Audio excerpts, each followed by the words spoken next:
Dear students, welcome to GMT online school. GMT online school के YouTube channel पर आपका स्वागत है। आज हम सीखेंगे स्क्वायर यानी कि वर्ग से रिलेटेड क्वेश्चंस जो पूछे जाते हैं, जैसे एरिया यानी क्षेत्रफल, पेरीमीटर यानी परिमाप, इसको कैसे निकाला जाता है उसके बारे में सीखेंगे। उससे जानने से पहले हम ये सीख लेते हैं कि स्क्वायर क्या होता है। तो जैसे आप यहाँ पे देख पा रहे होंगे, चार साइड से, यानी कि एक साइड यहाँ पे है, एक साइड यहाँ है, एक साइड यहाँ है, एक साइड यहाँ है, यानी कि जो आकृति चार साइड से घिरे हुए होते हैं उसे हम स्क्वायर कहते हैं या फिर हम उसे वर्ग कहते हैं। इसे साइड है ना, ये चार साइड है और चारों साइड है ना इक्वल होने चाहिए, यानी कि इसके बराबर ये होना चाहिए, इसके बराबर ये होना चाहिए और सभी एक दूसरे के बराबर होना चाहिए, उसी को हम स्क्वायर कहेंगे।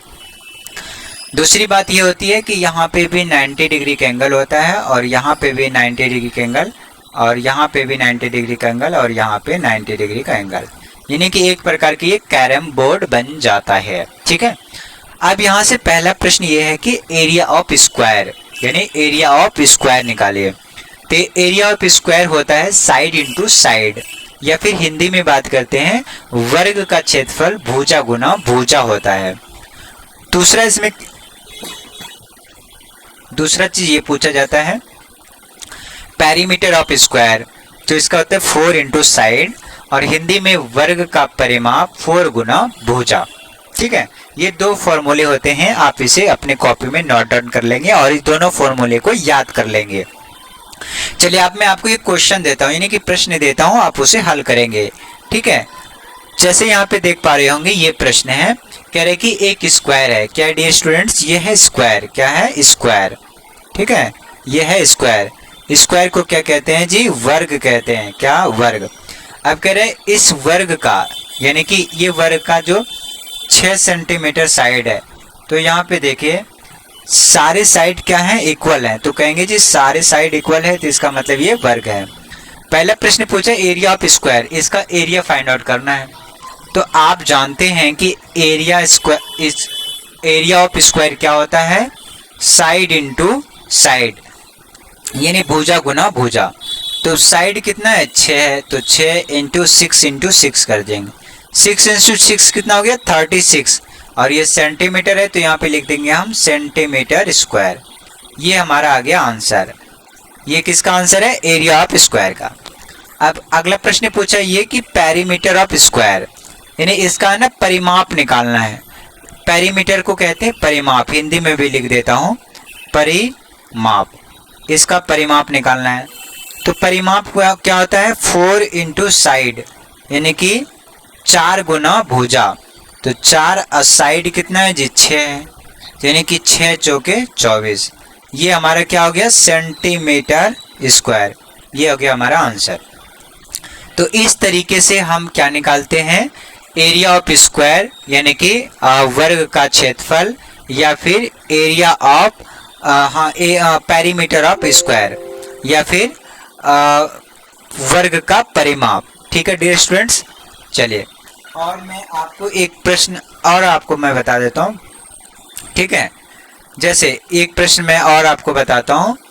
यहाँ पे जैसे एक वर्ग है, ठीक है, ये वर्ग है, आप इसका बनाना है, क्या बनाना है आप, ये वर्ग है, मैं इसका कलर चेंज कर दे रहा हूँ, वाइट कर दे रहा हूँ, और आप इसको निकालना है। ये थोड़ा सा मैं इसको छोटा कर दे रहा हूँ। ठीक है, ये है यहाँ पे 12 सेंटीमीटर मीटर है, ये भी 12 मीटर है, ये भी 12 है, ये भी 12 है। आप इसका फाइंड आउट करिए। क्या फाइंड करना है? एरिया। क्या? एरिया। ठीक है, एरिया ऑफ स्क्वायर। क्या निकालना है? Area of square. तो एरिया ऑफ स्क्वायर निकालना है। दूसरा प्रश्न ये है कि इसका निकालना है पेरीमीटर। क्या? Perimeter. Perimeter of square. Perimeter of square. ठीक है, तो आप यहाँ पे देखिए एरिया ऑफ स्क्वायर, यानी कि स्क्वायर, ये क्या है जी? ये कहोगे जी स्क्वायर है। तो एरिया ऑफ स्क्वायर के लिए अभी हमने फॉर्मूला आपको बताया। एरिया ऑफ स्क्वायर क्या होता है? Side into side. तो साइड कितना है? 12 है, तो 12 इंटू 12, तो क्या हो जाएगा? ये 144 और ये मीटर है ना, तो यहाँ लिख देंगे हम मीटर स्क्वायर। ठीक है, अगला प्रश्न देखिए, पेरीमीटर ऑफ स्क्वायर क्या होता है? 4 इंटू में साइड, तो साइड कितना है? 12 है, तो 12 4 जा 48 मीटर। ठीक है, देखो जब हम एरिया निकालेंगे ना, तो एरिया निकालेंगे तो सेंटीमीटर होगा तो सेंटीमीटर स्क्वायर होगा, मीटर होगा तो मीटर स्क्वायर होगा। और अगर जब आप पेरीमीटर निकालोगे ना, पेरीमीटर, तो यहाँ पे सेंटीमीटर होगा तो सेंटीमीटर, मीटर होगा तो मीटर। ये यूनिट्स होते हैं। क्या होते हैं ये? यूनिट। ये वाला यहाँ जो हमने लिखा है। ठीक है, अब देखिए यहाँ पे कुछ प्रश्न आपसे ऐसे पूछे जाते हैं। ये स्क्वायर है, जब इस स्क्वायर में यहाँ से है ना ये वाला लाइन, जैसे ये मैंने यहाँ पे ये वाला लाइन डाला है, ये वाला देखो, ये मैं यहाँ से देखो ये वाला लाइन मैं यहाँ पे ये डाल देता हूँ बीचों बीच। तो ये जैसे मैं लाइन डाल देता हूँ ना, तो इस लाइन को कहते हैं डायगोनल, या फिर हिंदी में कहते हैं विकर्ण। क्या कहते हैं हिंदी में?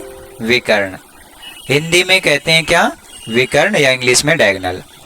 तो अब कई बार क्वेश्चन ये पूछे जाते हैं कि ये स्क्वायर है, ठीक है, क्या है जी?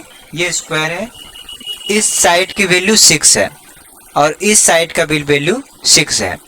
आप है ना, दूसरा मैं एक क्वेश्चन देता हूँ, आप देखिए, ये प्रश्न है, एक अलग सा मैं आपको एक क्वेश्चन देता हूँ कि ये स्क्वायर है, ठीक है जी, ये स्क्वायर है, इसका कलर मैं चेंज कर देता हूँ ताकि आपको साफ साफ दिखे, है ना। अब ये स्क्वायर है, अब स्क्वायर में ना ये फिल कलर हो गया ना, ये थोड़ा सा आपको इसमें दिक्कत हो रहा होगा, तो मैं इसका कलर चेंज कर दे रहा हूँ।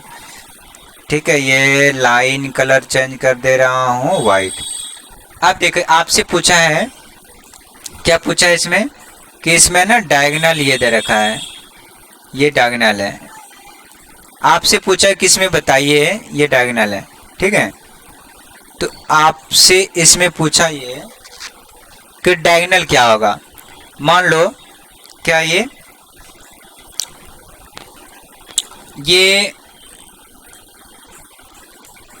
3 है, ये भी 3 है। आपसे पूछा है कि ये जो डायगोनल है ना, जो हमने बीचों बीच एक लाइन खींचा है, इसको क्या कहते हैं? डी कहते हैं, यानी कि डायगोनल। क्या? डायगोनल। तो आपसे पूछा यही है कि वर्ग का, क्या? वर्ग का डायगोनल, या इंग्लिश में कहें तो ऐसे, डायगोनल ऑफ स्क्वायर, ठीक है, यानी कि डायगोनल ऑफ स्क्वायर, स्क्वायर का डायगोनल क्या होगा। तो इसके लिए करते क्या है, डी निकालने के लिए इन दोनों का ना रूट निकाल लो, यानी कि इसका स्क्वायर प्लस में इसका स्क्वायर।